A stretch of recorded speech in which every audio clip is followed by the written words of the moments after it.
Juan capítulo 5 y verso 25. Hoy vamos a hablar sobre el significado de la resurrección.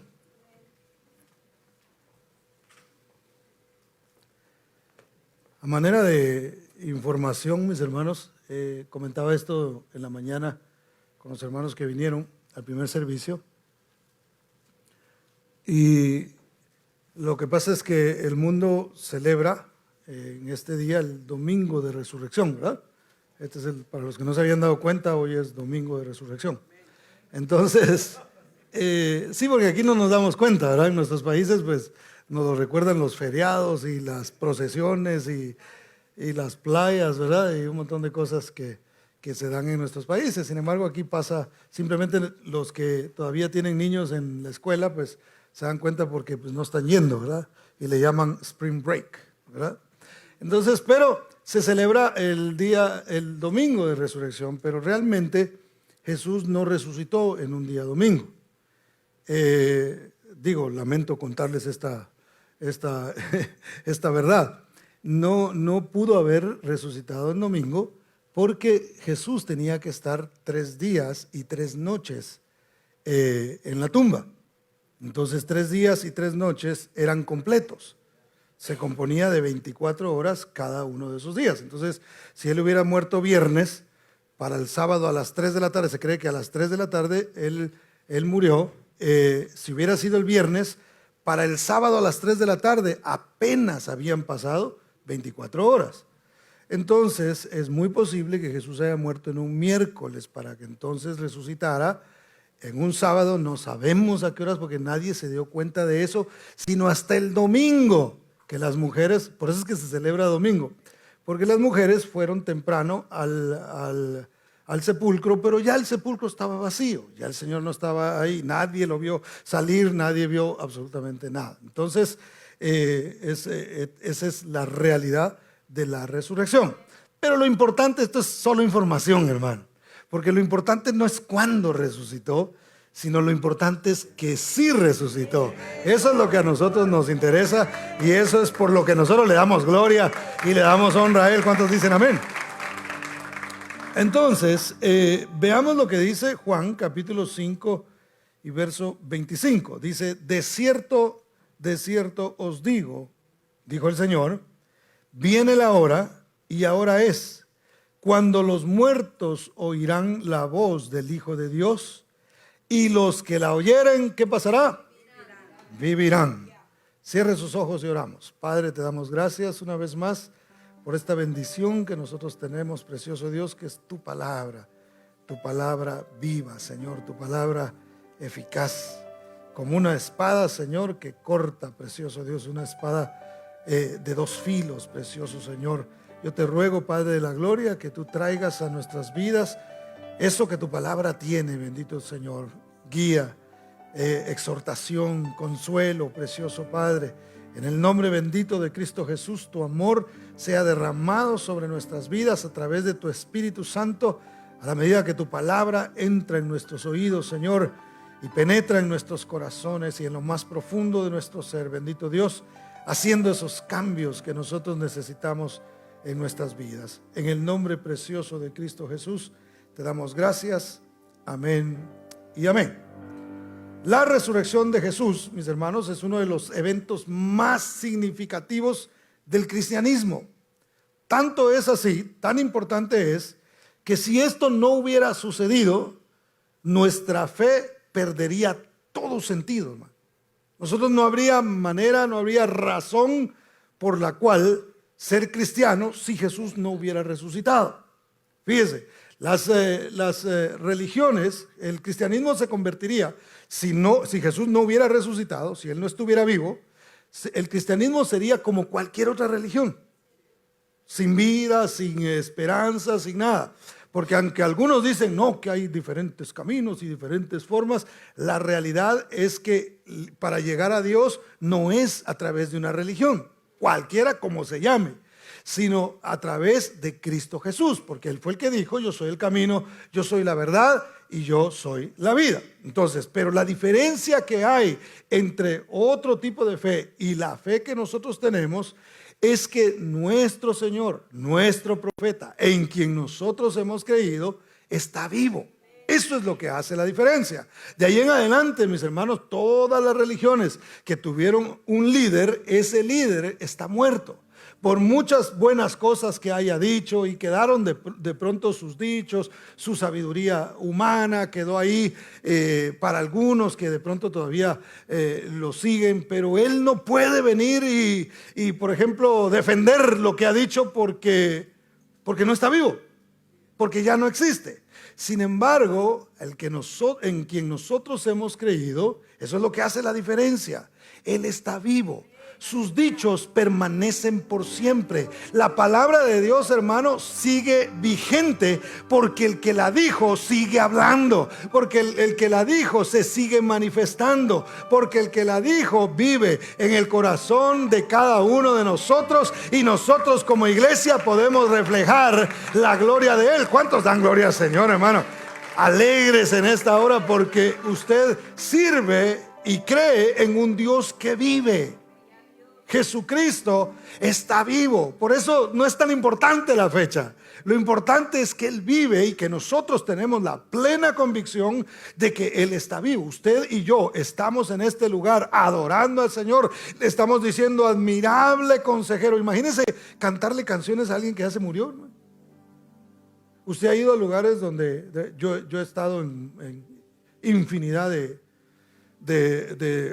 funerales, y he visto gente cantarle a la persona que falleció. Y eso es triste, porque ninguno canta así que, ay, que tú que puedes caminar y que puedes. Nadie, hermano, nadie. Lo que cantan son aquellas canciones que les traen a ellos, simplemente hacen la tristeza más terrible, ¿verdad? Me recuerdo de un funeral que me invitaron a mí, que por cierto fue al aire libre y estaba como a 115 el calor, hermano, una cosa terrible. Lo bueno fue que cuando yo llegué me dijeron: oh, usted es el que viene aquí a hablar, porque me habían mandado a mí, ¿verdad? Y le dije: sí, le dije: oh, yo soy. Y me dijo: bueno, ahí le encargo 10 minutos porque ya viene la banda, me dijo. Entonces la banda seguía después que yo, ¿verdad? Entonces cuando me dijeron 10 minutos dije: gloria a Dios. 9:30 dije yo, porque había un calor terrible. Y después que yo terminé de dar el mensaje, hermano, era una cosa tremenda. Bueno, mientras uno está hablando uno no siente eso, pero ya después cayó el calorcito, ¿verdad? Solo empezó la banda a tocar, hermano, y eso era una cosa, era un llanto terrible.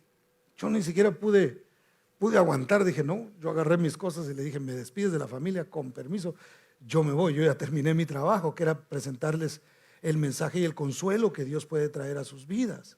Pero en el caso nuestro, hermano, nosotros aquí cantamos: Cristo no está vivo, no está muerto, perdón, Él está vivo. ¿Cuántos dan gloria al nombre del Señor? Mire, con todo y que me equivoqué, es una verdad. El Señor está vivo. Nosotros le cantamos a Él y le cantamos que Él es admirable consejero, y Él no está por allá, hermano, durmiendo en algún lugar ya muerto donde no nos puede escuchar. Por el contrario, Él escucha la adoración de su pueblo. Él escucha cuando nosotros le cantamos a Él. ¿Cuántos dan gloria al nombre de Cristo Jesús? Él está vivo. Dicen amén.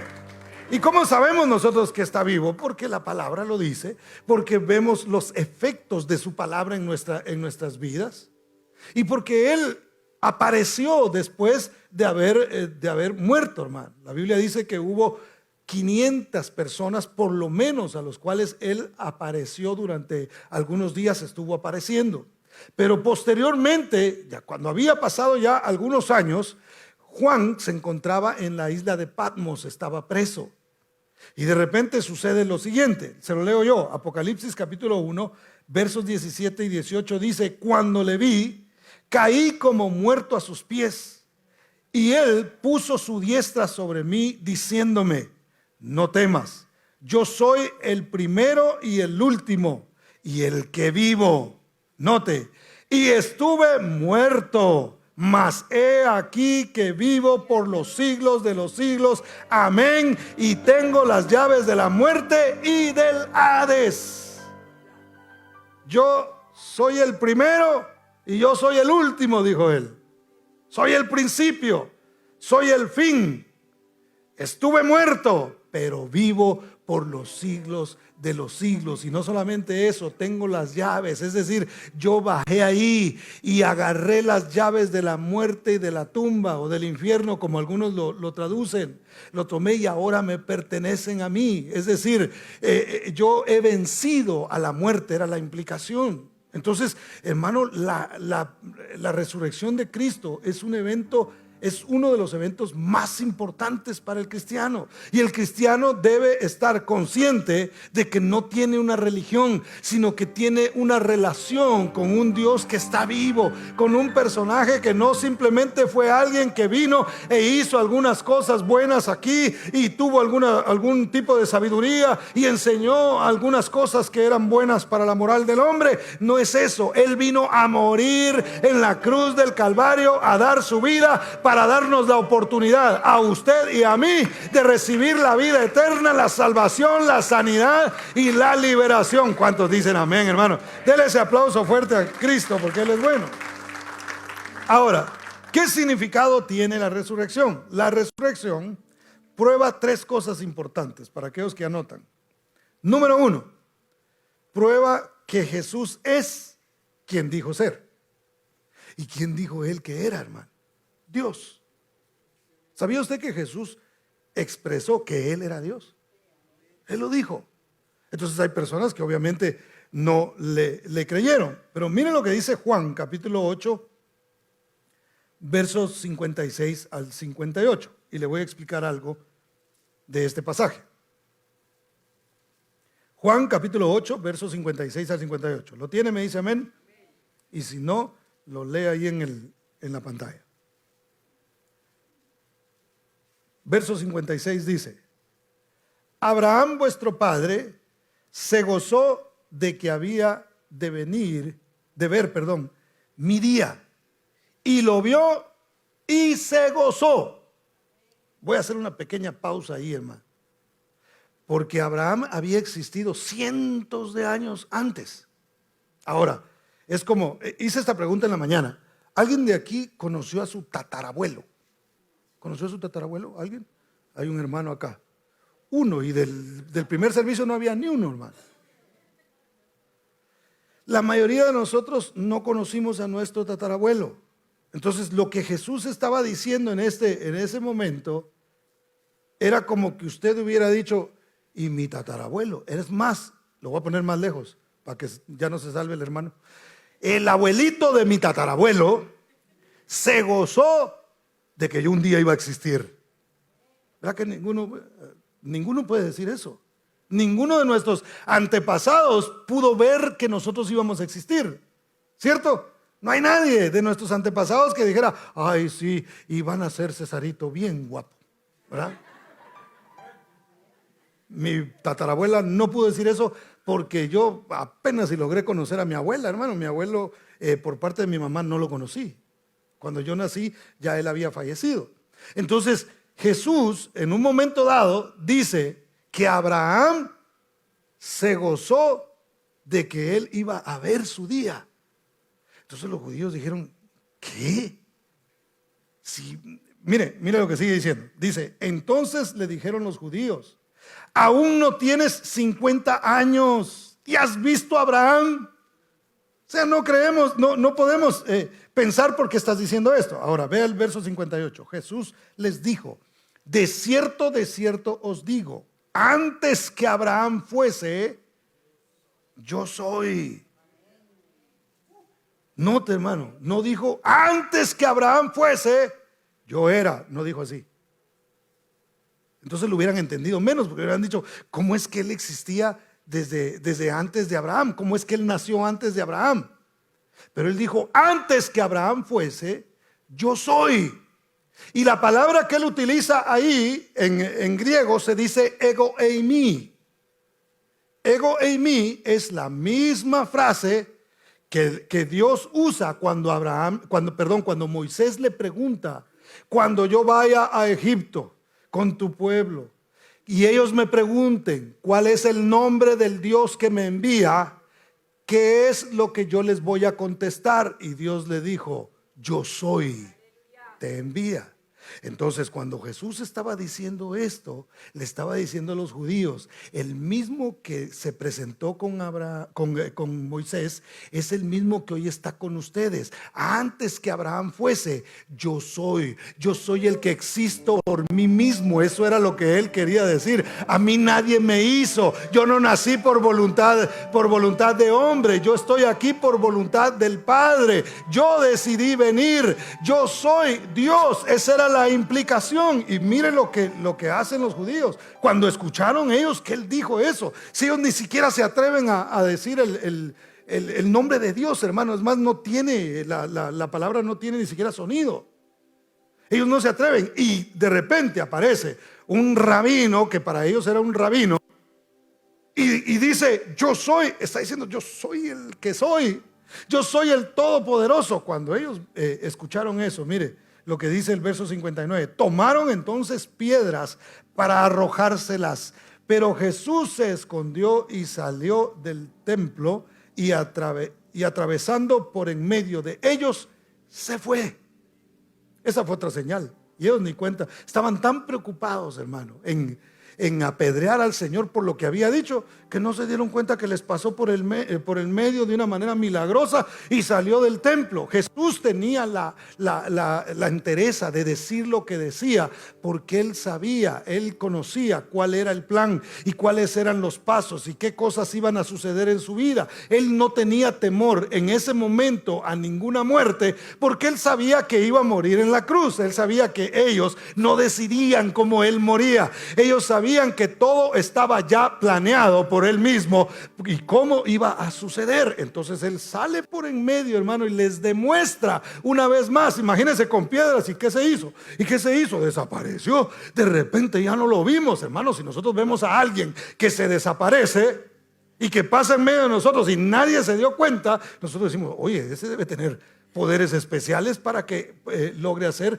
lo que hizo. Y sin embargo ellos seguían de incrédulos y no creían que él era Dios. Entonces, hermano, Jesucristo es Dios. Cuando a usted le digan de que Jesús es un hombre bueno que existió y trajo un bonito mensaje y fue un hombre humilde, muy buena gente, hermano, ese no es el Jesús que usted y yo adoramos. El Jesús que usted y yo adoramos y en el que hemos creído, él dijo, ego eimi, yo soy el que existo por mí mismo. La palabra, en el principio era la palabra y la palabra era Dios y la palabra se hizo carne. Lo acabamos de estar cantando acá. Y habitó entre nosotros, hermano. Eso es muy diferente. Por eso es que la palabra de Dios es viva y es eficaz y más cortante que toda espada de dos filos, hermano. Por eso es que sigue haciendo efecto en nosotros. Por eso es que a través de la palabra nosotros recibimos la fortaleza. A través de la palabra nosotros recibimos esperanza. Porque es viva, hermano. No es una palabra de ánimo para una persona y que se sienta bien por un ratito y después necesite otra dosis, hermano. La palabra del Señor, cuando usted y yo la creemos, tiene efectos eternos en nosotros. El gozo que recibimos de Dios cuando creemos a la palabra permanece independientemente de las circunstancias por las que nosotros atravesemos. ¿Cuántos dicen amén? Denle ese aplauso fuerte a Cristo, porque Él es bueno. Jesús vino a revelar el carácter del Padre. ¿Se recuerda cuando en el templo se iban a hacer los sacrificios y los mercaderes llegaron ahí, pusieron sus ventas y vendían animales y vendían palomas y cambiaban dinero? Los cambistas, para aquellos que no sabían, la mayoría de pronto de ustedes lo saben, pero los cambistas estaban ahí porque se pagaba un impuesto en el templo. Entonces el impuesto del templo se tenía que pagar con moneda israelita, es decir, con denarios. Entonces había gente que eran prosélitos. ¿Qué era un prosélito? Era uno que no era israelita, pero que se había convertido al judaísmo. Entonces estos venían y presentaban, pero como venían de otras regiones, su moneda no era moneda israelita. Entonces cuando ellos llegaban al templo, ahí mismo había gente que cambiaba moneda. Y al cambiar moneda, estos hacían negocio con estas personas, les cobraban más de lo que era y no les daban cabal, entonces ellos estaban haciendo dinero de estas cosas. ¿Qué pasaba también? Que traían animalitos, los presentaban y estos llegaban y le decían, mira, como que se le cierra un poquito el ojo, y como el cordero tenía que estar perfecto, entonces le decían, el sacerdote no te lo va a recibir. Aquí tenemos otro, mira, ha sido, ya lo llevamos ahí, come bien y mira, los ojos no le tiemblan para ni las patas. Entonces se los vendían a precios, hermano, pero altísimos. Entonces, ¿qué pasaba? Que la gente que no tenía dinero para pagar eso no podía entrar a adorar. A Jesús no le molestaba. Fíjese, Jesús se indignó. Dice la Biblia que agarró un azote de cuerdas, y no es que le empezó a pegarle a la gente, sino que le pegó a las mesas y empezó a voltearlas y empezó a hacer todo esto. Entonces los discípulos, al ver esto, ellos pronuncian una frase que no era otra cosa que un verso del Antiguo Testamento. El celo por tu casa me consume. Ellos se acordaron, mire qué tremendo, como que tuvieron una revelación en el momento y recibieron esto y dijeron esa palabra. Los judíos oyeron. Y como los judíos sabían la escritura, la saben todavía, hermano. Ellos estudian la Torá.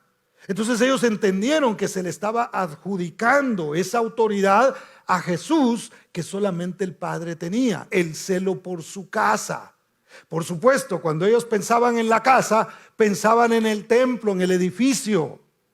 Pero el celo del Señor no era porque habían puesto ventas. No, hasta una librería tienen adentro del templo. ¡Qué barbaridad! O sea, no era eso. Él no estaba pensando en el edificio. Él estaba pensando en lo que estaban haciendo en el corazón de la gente al no permitirle que ellos adoraran. El celo era por esta casa, porque Él no mora en templos hechos de manos de hombres. Él mora en estos templos, en su corazón, en el mío. Ahí está el Señor. Pero lo repito porque creo que se me fueron un ratito pensando en la playa. Aquí ni hay, ¿verdad? En usted mora el Señor. Yo no sé si usted se alegra, pero yo me alegro, hermano, que el Señor haya decidido estar en mí. Entonces la preocupación del Señor era esta casa. Era la casa de aquellos que necesitaban conocerlo. Por supuesto, dentro del simbolismo. Entonces la gente que estaba haciendo estos negocios, hermano, y que no permitían, que estaban poniendo obstáculos para que la gente, los demás adoraran, entonces ellos no entendían realmente de lo que Jesús hablaba. Y mire lo que dice, le leo Juan 2, 18 y 19. Dice, y los judíos respondieron y le dijeron, ¿qué señal nos muestras ya que haces esto? Respondió Jesús y les dijo, destruid este templo y en 3 días lo levantaré. El celo por tu casa me consume. Demuéstranos tú que eres Dios. ¿Qué señal nos das de que tú eres Dios y que tienes derecho a voltear estas cosas y a sacar esto de aquí? ¿Cuál es tu autoridad? Y Jesús les dice, les voy a decir cuál es mi autoridad. Mi autoridad es, destruyan este templo y en 3 días lo vuelvo a levantar. Y me encanta cómo Jesús les explicaba a la gente que de todas maneras no querían creer en Él, porque utiliza la analogía del templo para explicarles algo que ellos no iban a entender. Porque cuando Él dijo, destruyan el templo y lo vuelvo a levantar en 3 días, ellos rápido pensaron en el edificio. Dijeron, 50 años llevó construir esto, y este está diciendo que en 3 días lo vuelve a levantar si lo destruimos. No entendemos nada, pero nosotros sabemos que Jesús hablaba de su cuerpo. Él decía, destruyan la razón. Les voy a demostrar que yo soy quien digo que soy. Yo soy Dios. ¿Por qué? Porque voy a morir en la cruz del Calvario. Ustedes van a destruir este templo. Yo les voy a permitir que ustedes lo destruyan, pero al 3er día lo voy a volver a levantar y ustedes van a entender que realmente soy quien dije que yo era. Yo soy Dios. ¿Cuántos dan gloria al nombre del Señor? Denle ese aplauso fuerte a Cristo porque Él es bueno. Número 2, prueba que Jesús tenía lo que dijo tener. Jesús tenía poder y autoridad, hermano. ¿Cuántos dicen amén? Mateo 28:18, en la Reina Valera contemporánea, dice de la siguiente manera: Jesús se acercó y les dijo: toda autoridad me ha sido dada en el cielo y en la tierra. Jesús mismo lo dijo, no fue alguien que dijo: ah, qué unción tiene Jesús, ah, qué poderoso es Jesús. No se la creyó Jesús porque alguien le dijo que tenía poder, sino que él sabía que toda potestad, que todo poder se le había dado, no solamente en el cielo, sino también en la tierra. Entonces Jesús dijo tener el poder. ¿Cómo demostró él que realmente tenía poder? A través de la resurrección. ¿Quién puede decir: yo voy a morir y yo mismo me voy a resucitar? O sea, ¿quién puede decir eso, hermano? ¿Quién de los líderes de las distintas religiones que hay en el mundo, que ya murió, pudiera decir: bueno, como que tengo ganas de resucitar y voy a resucitar porque yo quiero hacerlo? Ninguno tiene esa potestad, sino solamente el Señor, solamente Dios. Entonces, la resurrección prueba de qué tan poderoso realmente es el Señor. Mire lo que dice Juan capítulo 10, verso 18. Se lo leo yo. Dice: nadie me quita la vida, sino que yo la doy por mi propia cuenta. Tengo poder para ponerla y tengo poder para volver a tomarla. Este mandamiento lo recibí de mi Padre. Entonces Jesús dijo: yo tengo, nadie me va a quitar la vida a mí. De hecho Jesús, mire, por eso es que él tranquilo pasaba por el proceso. Y mire qué tranquilidad tenía él de saber que iba a la cruz, pero no porque la gente quería. Mire, si nosotros entendemos eso, hermano, y si nosotros entendemos que nuestra vida está en manos del Señor, vamos a aprender a caminar tranquilos por esta vida y a pasar por cualquier proceso. Porque vamos a decir: hey, si esto me está pasando es porque Dios quiere. Aquel me maltrató, pero porque Dios se lo permitió. Aquel me humilló, pero porque Dios le dio permiso. Entonces no me amargo en contra de él, porque yo sé que todo esto es dentro de la voluntad de mi Padre. Entonces Jesús así pasaba su proceso. Él decía: hey, me están golpeando, pero yo permití esto. Yo di permiso, estoy en manos del Padre, y el Padre es el que está permitiendo que todo esto pase en mi vida. Por eso es que él en la misma cruz podía decir: Padre, perdónalos porque no saben lo que hacen. Aún en medio del sufrimiento, con los mismos que lo estaban golpeando y lo estaban escupiendo y le estaban haciendo todas las cosas que le hicieron, con eso mismo él podía pensar en cómo conseguirles el perdón a aquellos que lo estaban maltratando, hermano. ¡Wow! ¡Qué nivel! ¿Verdad? Es que Él era Dios encarnado. Y vino a mostrarnos a nosotros cómo nosotros debemos tener fe y cómo nosotros podemos vivir una vida sana, hermano, sin rencores. Mire, estamos viviendo tiempos muy peligrosos, donde nuestra salud está amenazada de un montón de cosas, hermano, de la misma medicina, a veces es veneno esa cosa, y muchas cosas que están pasando en el mundo. Una de las cosas que nosotros tenemos que cuidar es nuestro corazón, porque de lo que nosotros nos pase, muchas de las enfermedades que se dan es por una situación no resuelta en nuestro interior. Yo no estoy diciendo que todas, por favor no me malentienda, pero muchas enfermedades que se dan vienen a causa de resentimientos y a causa de falta de perdón, hermano. Por eso es que usted y yo tenemos que seguir el ejemplo de Cristo y decir: me pasó esto, pero Dios lo permitió. Como humano me incomoda, como humano me siento mal, como humano me siento triste que me hayan tratado de esta manera, pero peor trataron a mi Señor, así que yo me quedo tranquilo. Él sabe por qué está permitiendo que yo pase por aquí. Él sabe cuál es el proceso por el cual me lleva. Él es mi Dios, Él es mi Salvador, Él es mi sanador, Él es el Rey de mi vida. Él gobierna en mi corazón, y si Él gobierna en mi corazón, Él sabe lo que está haciendo conmigo. El problema en el mundo, hermano, es que nadie quiere sufrir nada. Yo lo he dicho aquí muchas veces. Nadie quiere sufrir nada, hermano. Te tenemos solución para todo. Esto es lo tuyo, dale tranquilo. Y tú dices que eres esto, dale, no hay problema. La cosa es que tú seas feliz y me compres lo que yo estoy vendiendo, porque todo tiene que ver con dinero, hermano. El aborto mismo es un negocio. Es un negocio. ¿Sabe que cerraron todo para la pandemia, menos las clínicas de aborto? Y es una cuestión, hermano, mire, y me atrevo a hablarlo. Me atrevo a hablarlo porque no podemos callar estas cosas, hombre. Entonces un cristiano no puede estar de acuerdo con que maten bebés, hermano.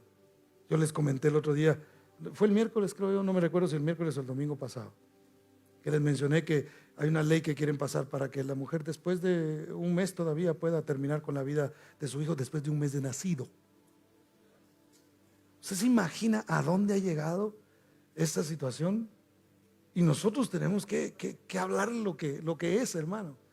Yo lo dije la semana pasada, todo lo que se mueve en el mundo, juegan con el alma de la gente, lo ponen como, ay, pobrecita la madre. ¿Y el niño qué? ¿Y el bebé qué? ¿Sí me voy a entender? Entonces, hermano, necesitamos nosotros pararnos en contra de estas cosas y decir lo que es, porque le están metiendo a nuestros hijos que eso es normal y no es normal, hermano. Que eso está bien hacerlo y no está bien hacerlo. No es la voluntad de Dios que estas cosas se hagan de esa forma, hermano. Un ser formado por Dios en el vientre de una madre no puede ser interrumpido, dicen, pero ¿y cuándo lo reanudan? No es interrumpir, es asesinar a alguien. Y eso no se debe hacer. Y no me importa si este video no lo dejan subir a la red, hermano. Mi responsabilidad es decirle a usted las cosas como son. ¿Cuántos dan gloria al nombre del Señor? Entonces, él dijo que tenía el poder, hermano, y lo tiene.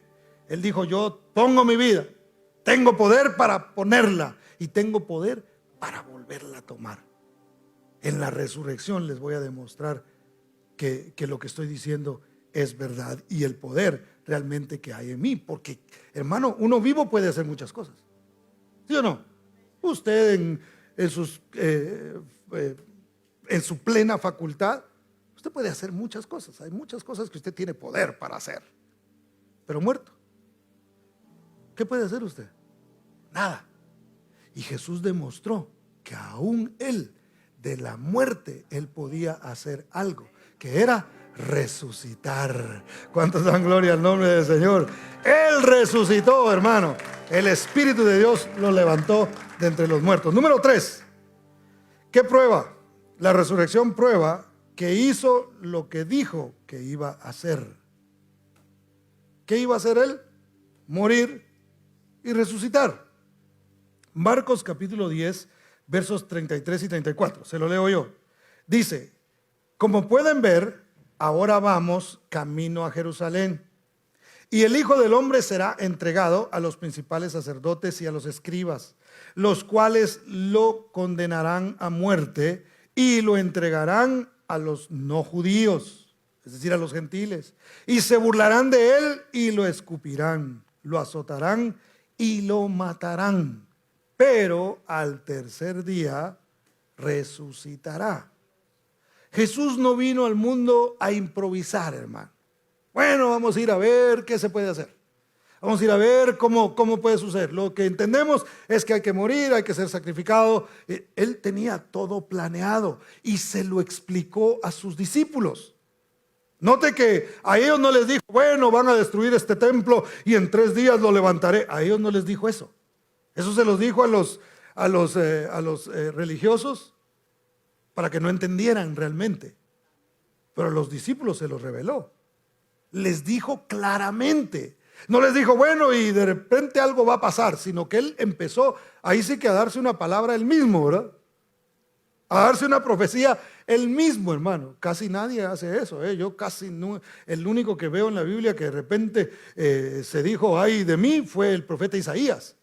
De ahí todos profetizaban hacia los demás y decía, a ti te va a pasar esto, porque eso es bonito, ¿verdad? Decirle a otro, vas a ver cómo te va a ir, y vas a ver lo que Dios va a hacer contigo, y vas a ver cómo te va a ir de mal si sigues como estás. Eso se siente sabroso decirlo, hermano, ¿verdad?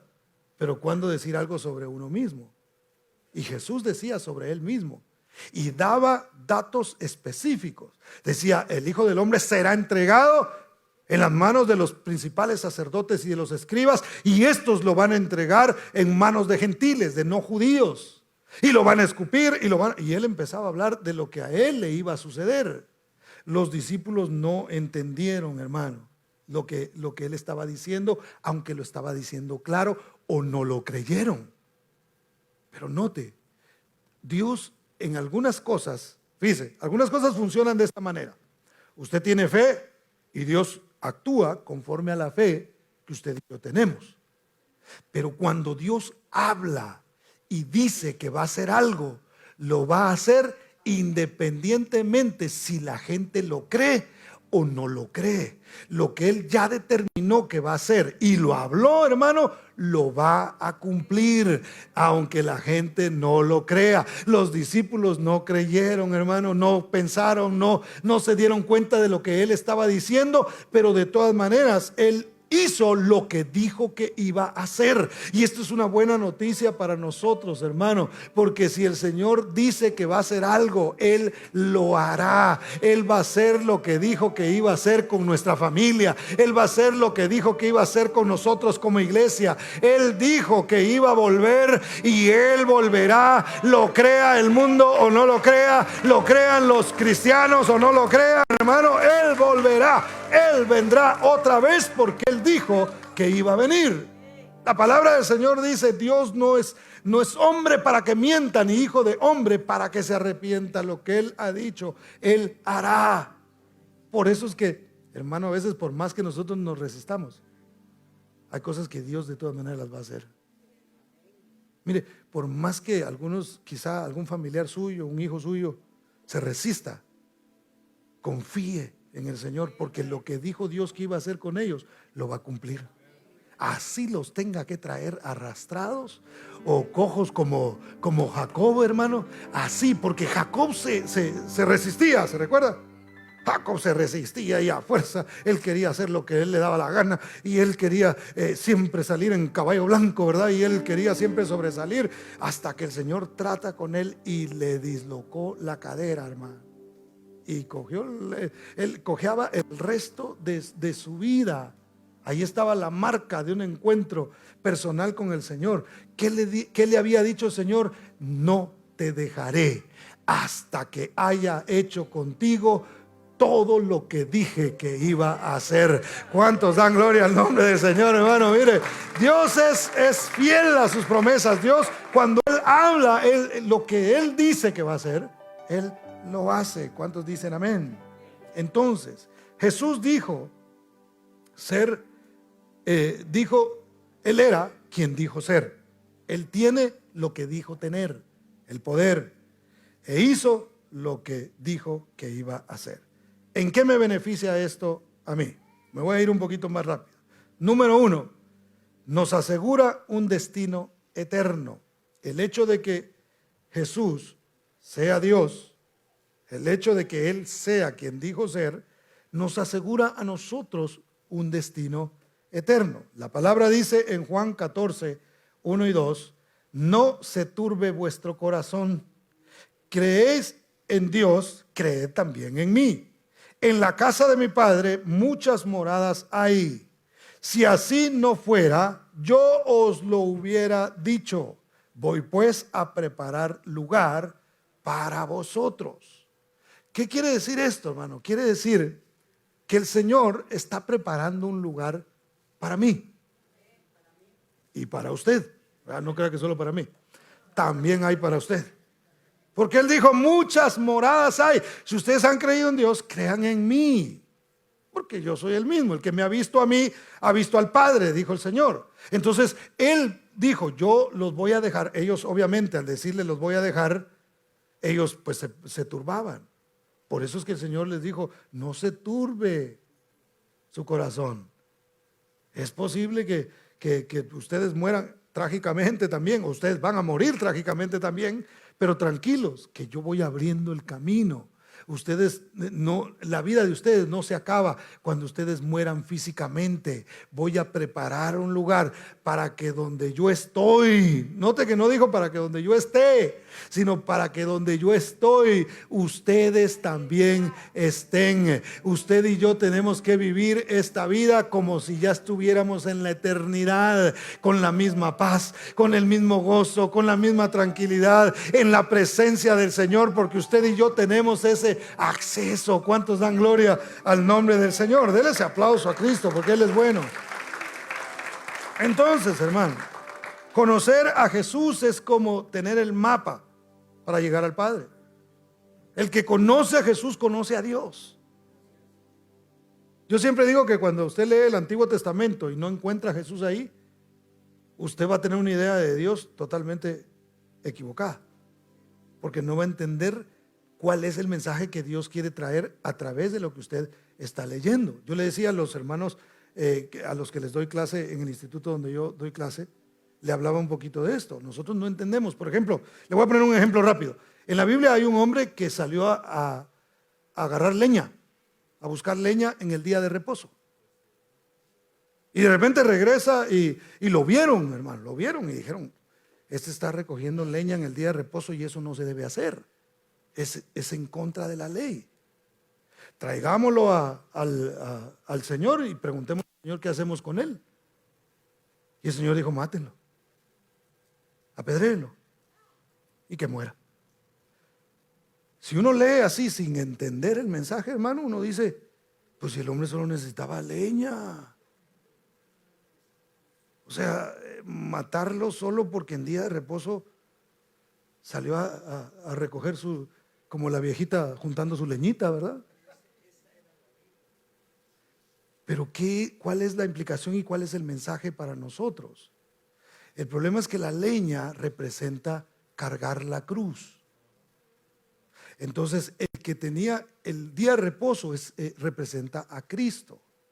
El día de reposo había que reposar, no había que andar cargando leña. El que tenía que cargar la leña era el Señor por nosotros. La implicación es cuando yo trato de resolver mis asuntos por mí mismo, sin reposar y creer en el Señor, entonces corro el peligro de sufrir o de morir espiritualmente hablando, porque no confío en el Señor.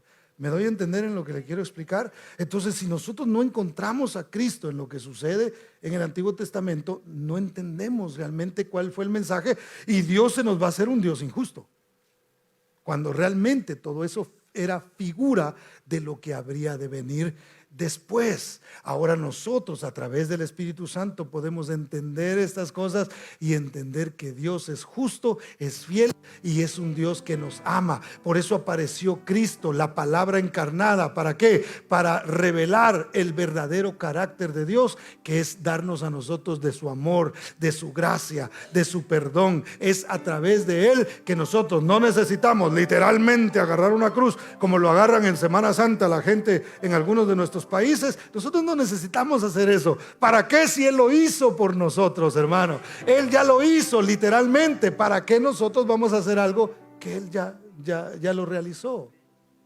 Y Él nos permitió a nosotros recibir los beneficios de su sacrificio, de lo que Él hizo en la cruz del Calvario. Bueno, entonces nos asegura a nosotros ese destino eterno. Dice, y si me fuere, dice el verso 3, y os prepararé el lugar, vendré otra vez y os tomaré a mí mismo, para que donde yo estoy, vosotros también estéis. Y sabéis a dónde voy y sabéis el camino. Y ahí sale Tomás, hermano. Bueno, no iba a decir lo que dije en la mañana, pero sí lo voy a decir. Tomás le dijo, Señor, no sabemos a dónde vas. ¿Por qué es conocido Tomás en la Biblia? ¿Por qué? Por incrédulo, hermano. Ahora sabe que hay un dato curioso en la Biblia. Algunos se acuerdan porque una vez yo expliqué esto. Tomás era llamado el Dídimo. Y Dídimo significa gemelo.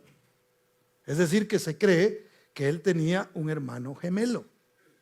Lo curioso es que en la Biblia no aparece por ninguna parte quién es el hermano gemelo. ¿Sabe quién es el hermano gemelo en un sentido figurado? Nosotros. Usted es el hermano gemelo, porque a veces usted y yo no creemos. A veces a nosotros se nos olvida. Ya Jesús había hablado muchas cosas y Tomás le sale al Señor con que no sabe cuál es el camino. No sabemos ni a dónde vas. Muchas veces Él lo había dicho ya y ellos no entendían, y Tomás no entendía y no creía realmente lo que el Señor estaba diciendo. Entonces mire lo que le responde el Señor.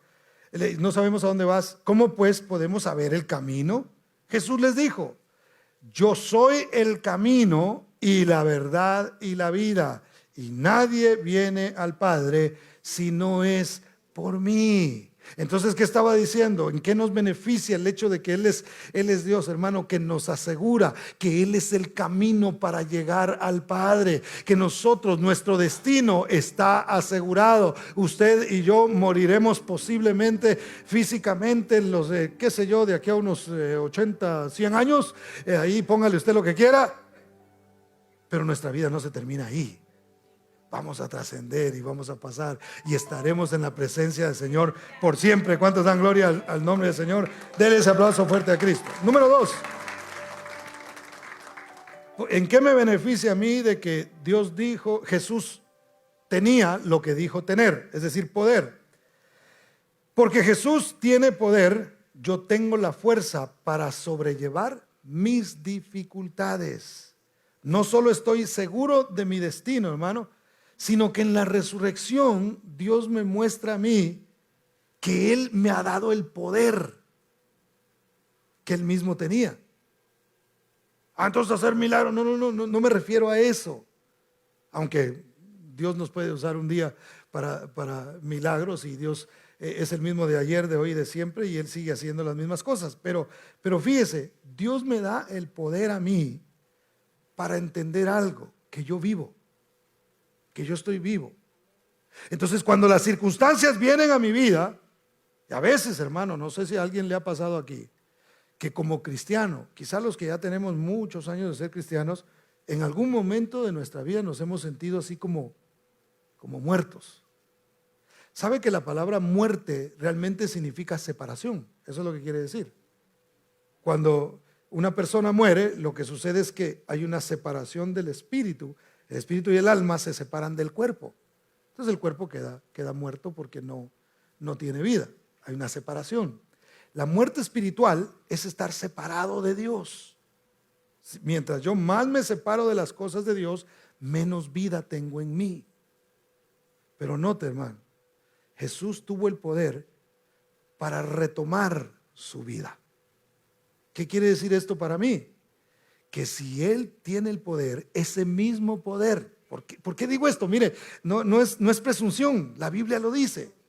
El mismo Espíritu que levantó a Cristo de los muertos vivificará vuestros cuerpos mortales. Entonces, cuando yo entiendo eso, yo digo, yo no tengo por qué estar muerto, yo no tengo por qué estar separado del Señor. Yo voy a volver una vez más y voy a tomar de esa vida que solo el Espíritu de Dios me da. Yo voy a volver a recordar esos pasajes bíblicos que traen vida a mi corazón y a mi mente, porque el Señor mismo dijo: las palabras que yo os he hablado son espíritu y son vida. Entonces el Señor me da el poder para volverme a parar, hermano, para decir: Señor, lléname una vez más de tu Espíritu Santo, de tu palabra. Esas promesas vienen una vez más a mí y me dan vida, y yo puedo caminar como un resucitado, así como Cristo resucitó. Él nos dio vida a nosotros cuando estábamos muertos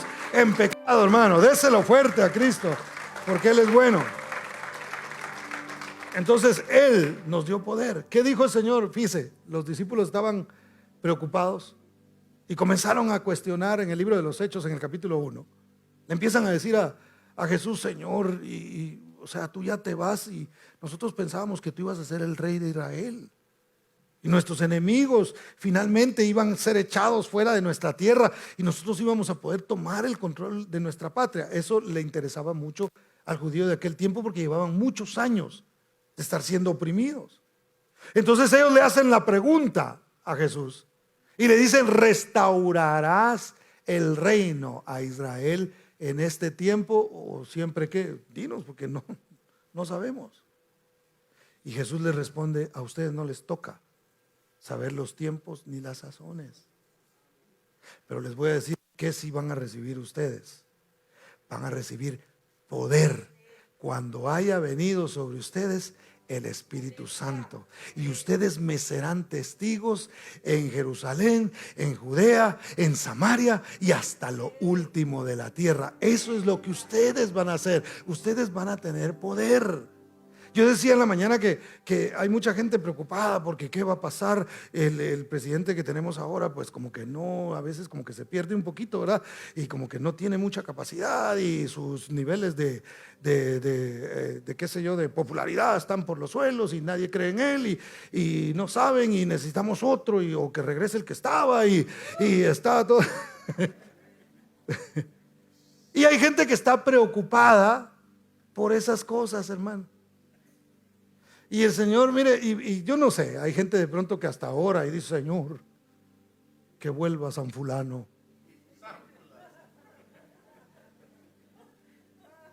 O que venga otro líder, o que venga otra persona, y que esto cambie, Señor. Y yo me imagino al Señor contestando lo mismo: ¿a ustedes qué les importa eso? En otras palabras, a ustedes no les toca saber. Ustedes que saben por qué yo estoy moviendo. Hermano, Él es el que quita y el que pone reyes, conforme a su propósito. Y el Señor respondiéndole a la iglesia de la misma manera: pero recibirán poder cuando ustedes pongan su mirada en el Espíritu Santo, cuando ustedes confíen en las promesas, porque las palabras son espíritu, y en el Espíritu hay poder. ¿Para qué? Para que venga lo que venga, seamos testigos aquí en el estado de Nevada, en los Estados Unidos y alrededor del mundo. Seamos nosotros testigos de que nosotros no dependemos de un gobierno de este mundo. Nosotros vivimos en el reino de Dios, y Él es el que gobierna. Que gobierne Él en nuestras vidas es lo más importante para nosotros. De ahí la política, hermano. Unos tienen unos pensamientos, otros. A mí no me debe importar eso. Yo tengo que pensar. A mí me gustaría que hubieran cambios y que todo ese montón de leyes horribles que están empezando a pasar no pasaran. Pero el Señor me responde lo mismo: ¿qué te importa? Tú preocúpate porque recibas poder para hacerme testigo en medio de cualquier calamidad, y en medio de cualquier hambre, y en medio de cualquier circunstancia. Dios nos ha dado poder para tener vida, para caminar en medio de este mundo lleno de muerte y de pecado como vivos, porque Él nos ha dado vida. Dicen amén. Denles aplauso fuerte a Cristo. Número 3, perdón. Último, nos asegura el perdón de nuestros pecados. Jesús, desde que estaba aquí, demostró que Él era Dios, demostró que Él tenía poder, y demostró que Él podía perdonar pecados, hermano. Fíjese, le llevaron un paralítico. ¿Se recuerda aquel paralítico? Y cuando lo vio, dijo, al ver la fe de ellos, dijo al paralítico: tus pecados te son perdonados. Y empezaron todos a criticarlo y a decir: ¿cómo es posible? Eso es una blasfemia. Nadie puede perdonar pecados sino Dios. Ya les había dicho que Él era Dios.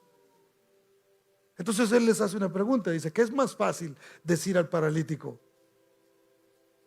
Levanta, toma tu lecho y anda, o tus pecados te son perdonados. ¿Qué es más fácil? Decirle a alguien: tus pecados te son perdonados, porque no hay ninguna manifestación, ¿verdad? Uno dice: tus pecados te son perdonados, hermano, y sigue teniendo la misma cara de pecador, ¿verdad? No cambia nada. Pero decirle a alguien que está postrado: levántate, toma tu lecho y anda, eso no está fácil, hermano.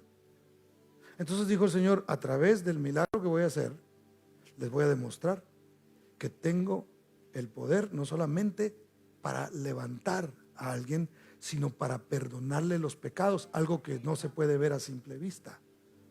Entonces dijo, para que vean que yo tengo potestad para perdonar pecados, dijo al paralítico, levántate, toma tu lecho y anda. Y ese hombre se levantó, tomó su camilla y se fue de ahí. Porque Él tiene poder para perdonar los pecados. ¿Por qué la resurrección es importante, hermano?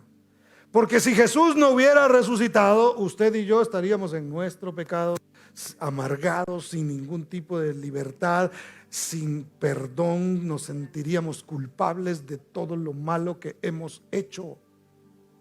No tendríamos paz duradera en nosotros si Jesús no hubiera resucitado. Y nosotros tenemos que entender que realmente el Señor nos perdonó, hermano, porque solamente Él pudo hacerlo. Y quiero terminar con esta ilustración que la encontramos en Marcos 16, 1 al 4. Yo se lo leo, no lo busque usted, yo se lo leo. Dice, cuando pasó el día de reposo, María Magdalena, María la madre de Jacob y Salomé compraron especias aromáticas para ir a ungirle. Y muy de mañana, el primer día de la semana, vinieron al sepulcro, ya salido el sol. Pero decían entre sí, ¿quién nos removerá la piedra de la entrada del sepulcro? Pero cuando miraron, vieron removida la piedra, que era, por cierto, muy grande. Ahora note por favor esta ilustración que le quiero poner para que entendamos una verdad. La piedra esa representaba el pecado de todos nosotros. Por lo menos en nuestra enseñanza representa el pecado, hermano. Una piedra muy grande. Se cree que pesaba aproximadamente 2,5 toneladas. Ahora, ¿quién de los que estamos aquí podemos mover una piedra que pese 2,5 toneladas, hermano? Yo le llego cerca, pero no creo poder. 3 hombres no pudieran mover una piedra que pese que tenga ese peso. Y aquí van 3 mujeres, hermano, que por más que digan los movimientos feministas de hoy día, no tienen la fuerza para mover una piedra de tal envergadura. Entonces ellas iban pensando, ¿quién nos podrá remover esa piedra? O sea, queremos entrar a donde está el cuerpo del Señor, queremos acceso a su cuerpo, pero no podemos porque hay una piedra que interrumpe ese acceso a donde está Él. Mire qué interesante. Ellas iban pensando en eso. Así era antes de la resurrección.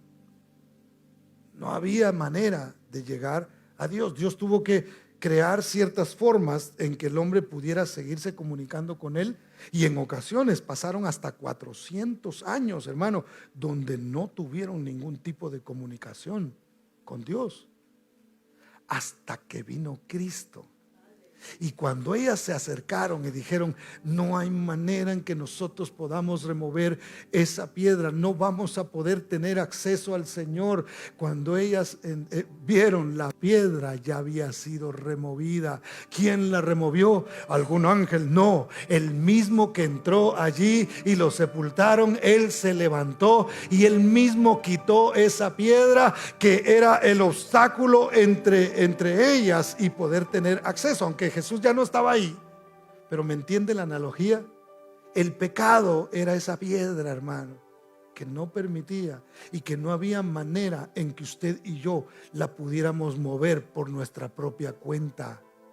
El mundo busca formas y busca maneras de ver cómo se salva y cómo logra ciertas cosas. No hay otra manera. Es solamente a través de Cristo Jesús. El perdón se recibe solamente a través de creer en el sacrificio que Cristo hizo en la cruz del Calvario. Y mire qué tremendo es esto, porque cuando yo nací y cuando usted nació, ya el acceso estaba hecho. Ya Jesús había muerto en la cruz del Calvario. El velo del templo se había rasgado de arriba hacia abajo. Ya había el acceso. Usted y yo solo tuvimos que tener un encuentro personal con Cristo Jesús, creer en Él, hermano, y ya estaba removida la piedra. Él ya la había quitado. Él nos perdonó de todos nuestros pecados antes de la fundación del mundo. Nosotros no lo sabíamos, nosotros no lo entendíamos. Tuvimos que venir y entenderlo y pedir perdón por nuestros pecados. Pero ya Él había hecho el trabajo, hermano. Y le cuento, esa tumba no se vuelve a cerrar. Es más, una de las cosas más impresionantes de ir a Israel, hermano, es visitar la tumba. Aunque algunos dicen que era otra y que no sé qué, no importa, eso no es lo que importa. Lo que importa es el simbolismo de eso. Porque cuando yo entré ahí, hermano, cuando uno entra, hay un rótulo adentro que dice: no está aquí, pues ha resucitado. Hermano, uno siente que la piel se enchina, hermano, de ver que eso es una realidad. Porque aunque no fuera esa, no hay una tumba, no hay una lápida que diga que nuestro Señor está allí. Él salió de esa tumba, removió la piedra, hermano, y hoy usted y yo tenemos acceso al Padre por Él. Usted y yo seguimos teniendo ese acceso. ¿Cuántos dan gloria al nombre del Señor? Denle un aplauso a Cristo, porque Él es bueno. Póngase de pie, por favor.